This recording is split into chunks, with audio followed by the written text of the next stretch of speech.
এই যে পেয়ারা গাছটায় আরও ফুল এসছে,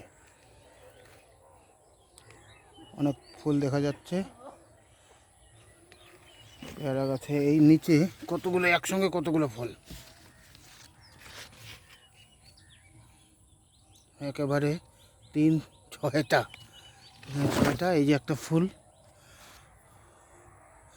এখানে ফুল আসছে দেখা যায়। পেয়ারা গাছ, এখানে আশা করি পেয়ারা গাছ হবে। আর একটা ছোট্ট আমের গাছ, এখানে মুকুল এসছে, দেখা যাক কতদূর কি হয়।